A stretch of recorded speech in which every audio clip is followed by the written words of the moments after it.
Nuevamente, buenas noches a todos. Es un placer poder hablar un poquito con ustedes. Ya me vieron, pero tal vez no saben mi nombre. ¿Quieren saber mi nombre?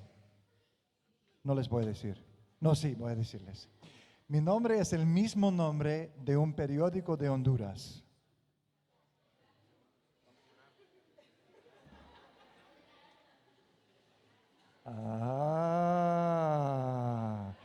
Es Heraldo, Padre Heraldo. Y hace muchos años, y es algo que no les recomiendo a ustedes, subí a uno de esos rótulos cerca de Tegucigalpa, donde dice El Heraldo, y yo así saludé, y hay una foto de mí saludando en ese rótulo que tenía mi nombre muy grande en letras más alto que yo. Y es un nombre de San Francisco. San Francisco se llamaba Soy el Heraldo del Gran Rey. Y cuando entré en los frailes hace muchos años, antes de nacer ustedes, probablemente antes de casarse sus padres, pues elegí ese nombre para ser mi nombre religioso. Y yo viví aquí en Comayagua por casi 7 años, hace como 11 años, y estaba aquí cuando se construyó esta casa, Guadalupe, y también el Centro Médico San Benito, y siempre para mí es algo muy bonito, muy especial de poder volver y ver nuevas caras y ver que esta casa todavía está cumpliendo su propósito, ¿verdad? El mismo propósito que la Virgen de Guadalupe pidió para su templo en México, que sea un lugar donde fuera exaltado al Dios verdadero y donde la gente también puede encontrar alivio, consuelo, sanación. Entonces, dar a conocer el Dios verdadero y ofrecer ese bálsamo de misericordia, de gracia, de consuelo en la presencia de Él. Ahora me toca viajar mucho, viajo mucho y predico mucho en muchos lugares. Entonces, para mí, pues los albañiles tienen sus herramientas, ¿verdad? Sus martillos y todo eso. Mis herramientas son palabras. Es lo que utilizo para cumplir mi deber de ser predicador. Y para mí las palabras son muy importantes. Siempre trato de buscar la palabra precisa para comunicar algo, porque así es algo que cuando hay una claridad, cuando hay una precisión así, ayuda el mensaje de Dios llegar más al fondo de nosotros, ¿verdad? Muchas veces si podemos poner un nombre a algo que estamos experimentando o sintiendo, eso aclara la cosa. Entonces me encantan las palabras, me gustan las palabras y a veces me gusta buscar su historia, porque cada palabra tiene una historia, tiene orígenes, tiene raíces.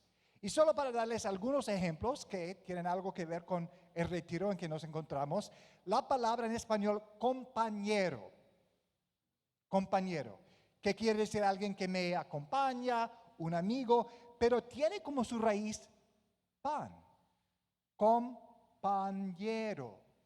Es alguien con quien comparto pan. Otra palabra que es más religiosa, la palabra viático. ¿Han oído de ustedes de viático? Viático es la última vez que recibimos el Santísimo antes de morir.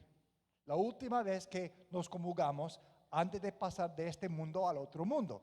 Y su nombre es viático porque es como Jesús nos acompaña, está con nosotros en el viaje, viático. Voy contigo de este mundo al otro mundo.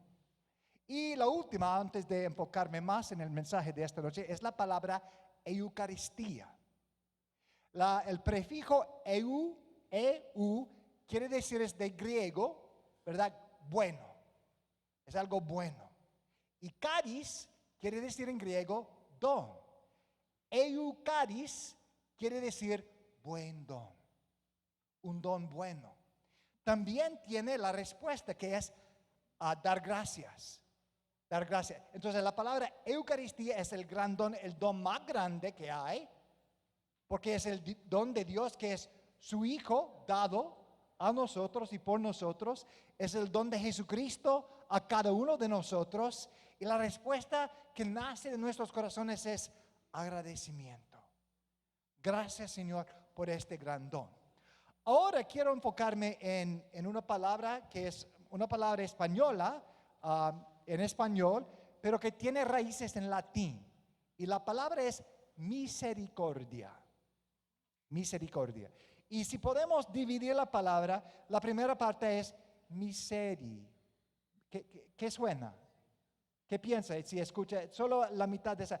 Miseria, miserable. ¿Verdad? Esas dos palabras. Y la segunda parte de esa palabra, cordia, ¿qué quiere decir? Cordia. ¿Qué quiere decir? Por favor, no hablen todos a la vez. Cordia.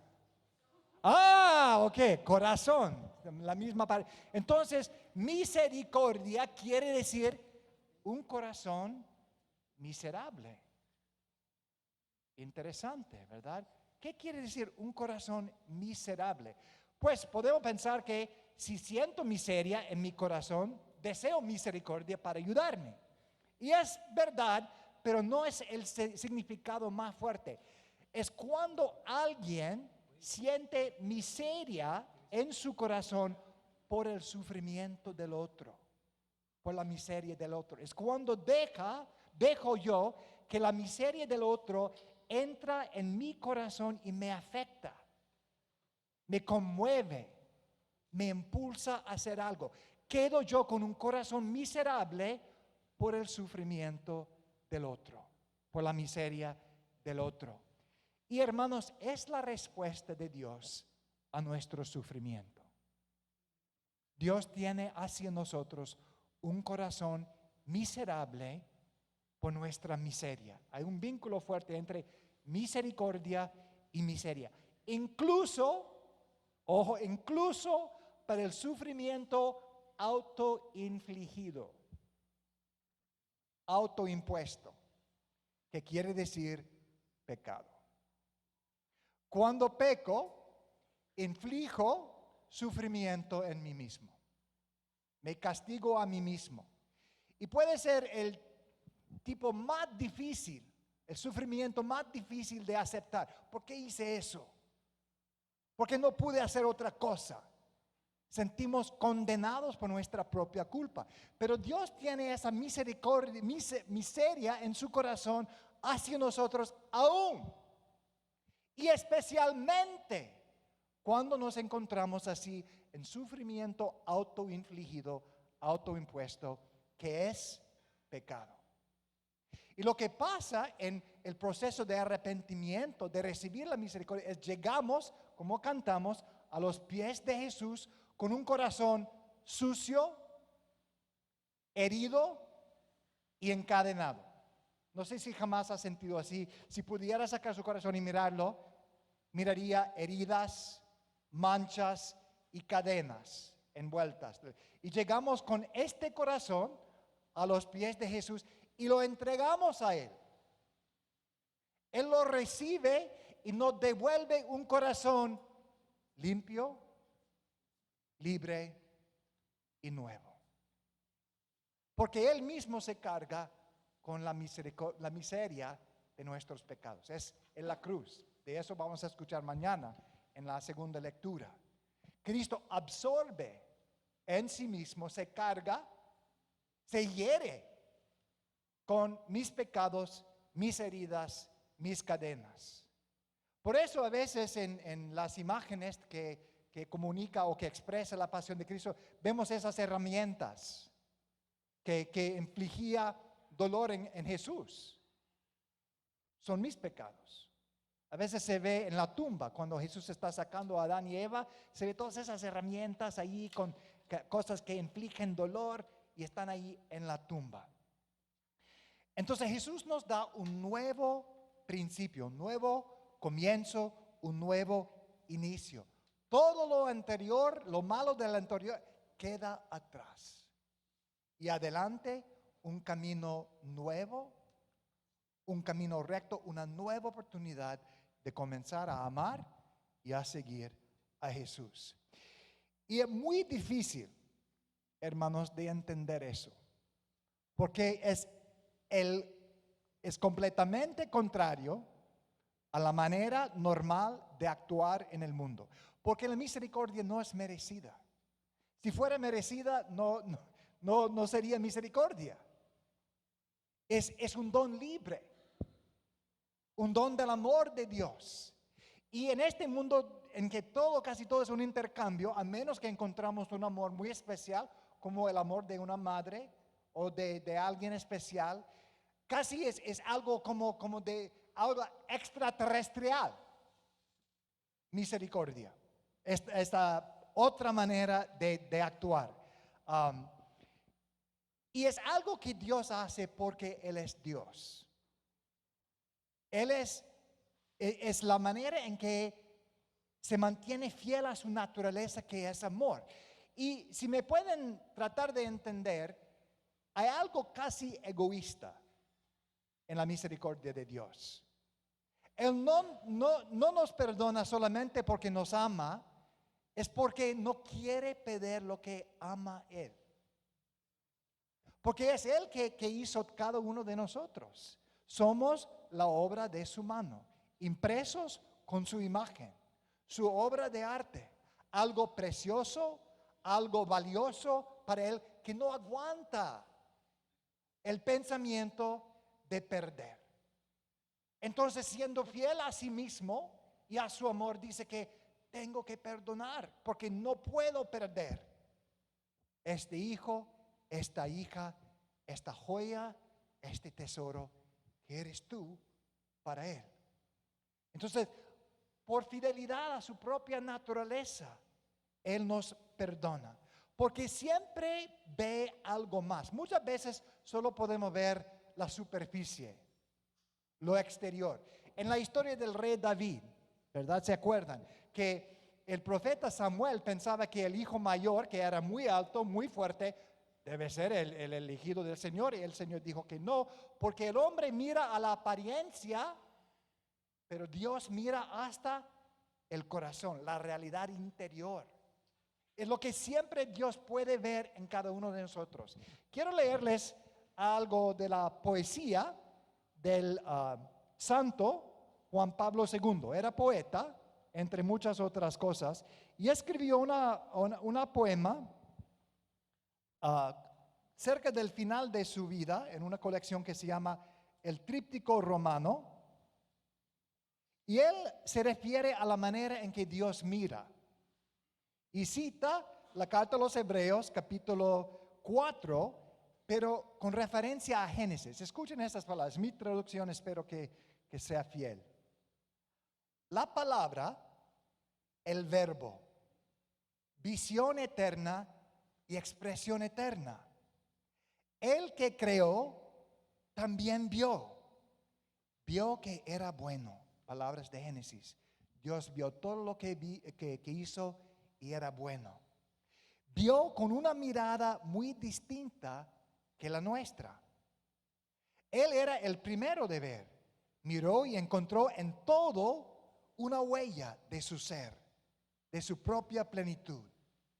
Él vio, y es una frase en latín, omnia nuda et aperta sunt ante oculus eius. Todo está descubierto, expuesto a sus ojos, expuesto y transparente, verdadero, bueno, bello. Él vio con una mirada muy distinta que la nuestra. No hay nadie que te mira como Dios te mira. Y no importa si hubiéramos enterrado en un montón de pecados, Dios siempre puede ver hasta la médula, hasta la imagen de Él que está en el centro de cada ser humano. El mismo Papa Juan Pablo II, en la Jornada Mundial de Jóvenes en Toronto, es el país de Fray Diego, no sé si está Fray Diego aquí. Fray Diego tiene varios países, no sé si sabían eso ustedes o no, pero uno de sus países es Canadá, es canadiense. Y en la Jornada Mundial de Jóvenes en el año 2002, dijo el Papa Juan Pablo II, fue su última visita a estas tierras. En el mismo viaje también estaba en Guatemala, lo vi allí cuando canonizó a Santo Hermano Pedro Betancourt. Después fue a Canadá. Dijo, nosotros no somos la suma de nuestras debilidades y nuestros fracasos. o para hacerlo personal. Tú no eres la suma de tus debilidades y de tus fracasos. Al contrario, somos la suma del amor del Padre a nosotros y de nuestra capacidad real de llegar a ser imagen de su Hijo. Entonces, hermanos, nuestro valor inmedible no proviene de mí mismo, de mis logros, de mis posesiones, de mi inteligencia, de mis talentos, proviene de Dios. Y de Él, mirando a Él, puedo ver el valor que tengo. Somos la suma del amor del Padre a nosotros y la capacidad que Él mismo nos ha dado de llegar a ser imagen de su Hijo. Jóvenes, somos mucho más que nuestros pecados. Nunca podemos reducir nuestro valor, ni siquiera la imagen que tenemos de nosotros mismos, a nuestros pecados. Hay algo más profundo, algo más grande, el hecho que somos creados por Dios Padre y redimidos por su Hijo y que recibimos el don de su amor, que es el Espíritu Santo. Es la fuente, la cimentación, la medida de nuestra dignidad y valor. Hoy es el 8 de febrero y en la iglesia existe la posibilidad de celebrar un santo o una santa específicamente, que para mí es muy especial. No la celebramos hoy porque el Padre Justino quería celebrar la misa de la Virgen, pero hoy es el día de Santa Baquita de Sudán. No sé si jamás han oído de ella. Ella fue la primera santa canonizada en el nuevo milenio. Y ella es especial para mí porque yo viví en Sudán por casi 3 años, 2 años y medio. Y la historia de ella es algo muy contemporáneo, aunque se murió hace como 60 años, ¿verdad? Vivió durante la Segunda Guerra Mundial. Su historia es algo muy impactante, que puede ser para nosotros fuente de esperanza y testimonio al poder de la misericordia de Dios. Cuando tenía 9 años, vivía con su familia, fue raptada, secuestrada por algunos esclavizadores a los 9 años. Fue una experiencia tan traumática que se olvidó su nombre.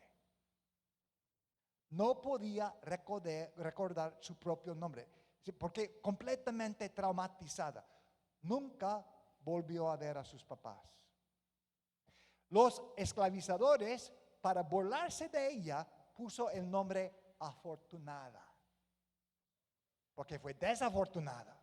Para burlar, porque ella no, cuando le preguntaron qué es tu nombre, ella no podía responder porque atónito, traumatizado, se olvidó su nombre. Entonces le vamos a poner el nombre Afortunada. Fue vendida 5 veces en los mercados de esclavos en Khartoum. Y algunos de sus dueños la maltrataron y la malformaron con cicatrices y otras maneras. Al final, alrededor de como 13 años, fue comprada por un diplomático italiano y fue llevada de Sudán a Italia. Ahí se llegó a ser una niñera en una casa y comenzó a recibir catecismo. Entonces fue bautizada y canonizada por un hombre que después será un papa, el Santo Padre, y también un santo, San Pío X. Fue él como obispo que la bautizó y la confirmó. La familia por quien trabajaba quería volver a Sudán, pero ella no quería ir. Y todavía, aunque estaba en Italia, la trataba como esclava. No deben venir. Y ella dijo que no, porque la fe, la experiencia del amor de Dios le dio a ella la fuerza para afirmar su propia dignidad. Entonces dijo que no voy a volver encontré aquí a Dios y me quedo aquí. Entró en un convento y llegó a ser una hermana religiosa. Siempre muy sencilla, muy humilde, muy servicial, pero de ella emanaba una paz, una alegría algo especial. Y afectó todo el pueblo donde servía ella, que se llama Shio. Y ella estaba allí durante la Segunda Guerra Mundial, cuando los maridos y los hijos de muchas de estas mujeres estaban allí peleando en la guerra. Y llegaron a ella para preguntarle, por favor, ruegue, ore por mi hijo, ore por mi marido.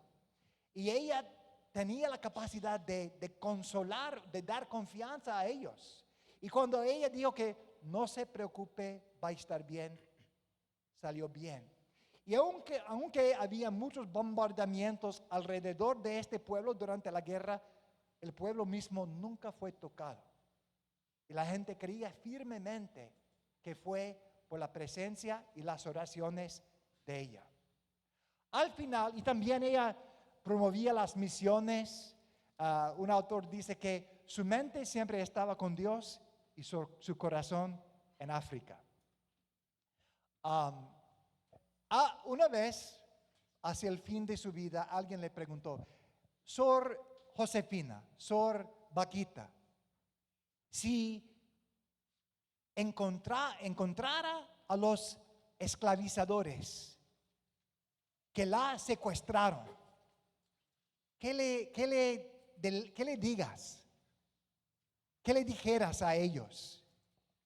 Y ella dijo que me postraría y besaría a sus pies, porque a través de ellos llegué a conocer a Dios. Les cuento esto, hermanos, porque ella era víctima de lo que llamamos nosotros ahora tráfico de personas, tráfico humano. Y es difícil imaginar experiencias más dolorosas, más dañinas de qué pasó ella. Separada de su familia, esclavizada, raptada, cicatrizada, vendida, oprimida, todo eso. Pero a través de la misericordia de Dios, a través de la gracia de Dios, ella fue transformada. Y llegó a ser fuente de esperanza, de misericordia y de gracia. Quería proponerles, jóvenes, el ejemplo de ella, porque a veces podemos creer, pero sí es cierto, pero mi caso es distinto. Nunca me podría pasar a mí. Hay cosas que son tan terribles o experiencias tan traumáticas, no puedo salir. Y la respuesta es Vaquita. Esa mujer de África, esclava, que llegó a ser una santa luminosa, transformada. El nombre que el Papa Juan Pablo II le puso a ella es la hermana universal, hermana a todos. Y si ustedes buscan en el internet una imagen de ella, se ve en la cara de ella una comprensión. Cualquier persona, no importa sus sufrimientos o experiencias, podría llegar a ella y saber que ella entiende. Ella comprende. Y llegó a tener la capacidad de no solo haber recibido la misericordia de Dios, pero de poder comunicarlo como un canal de misericordia a los demás. Al final, y estoy justamente al punto, mira, espero que están pues notando eso, ¿verdad? Que casi hasta el segundo, ¿ok? No se queje, Wilmer. Quiero terminar con 3 citas de Yucat. No sé si ustedes conocen el Yucat. Es un catecismo de jóvenes que salió de la Santa Sede hace años. 3 citas que para mí son muy impactantes, hablando de la misericordia de Dios y también el poder del sacramento de la confesión. Primero es de Yucat 150, hablando del credo, la línea en el credo cuando decimos creo en el perdón de los pecados. Mediante el ministerio del sacerdote, se concede al pecador el perdón de Dios y la culpa queda borrada tan completamente como si nunca hubiera existido. Quiero repetir porque son palabras increíbles. La culpa queda borrada tan completamente como si nunca hubiera existido. Tan fuerte la misericordia de la confesión. Es una de las mayores gracias que podamos comenzar siempre de nuevo en nuestra vida. Realmente de nuevo. Totalmente libres de cargas y sin las hipotecas del pasado. Acogidos en el amor y equipados con una fuerza nueva. Dios es misericordioso y no desea nada más ardientemente que el que nosotros nos acojamos a su misericordia. Quien se ha confesado abre una nueva página en blanco en el libro de su vida. Una nueva página en blanco. Y al final, Jesús mismo perdonó los pecados a muchas personas. Eso era más importante para él que hacer milagros. Porque en verdad, hermanos, es el milagro más grande. La misericordia de Dios nos vuelve a crear. Somos recreados. Es una nueva creación. Entonces es algo importante de estar arraigados en esta confianza, hermanos. Una confianza que es más allá de yo mismo, de mis actos, de mis pensamientos. Es la realidad de la misericordia de Dios que nos llega a través de Jesucristo nuestro Señor.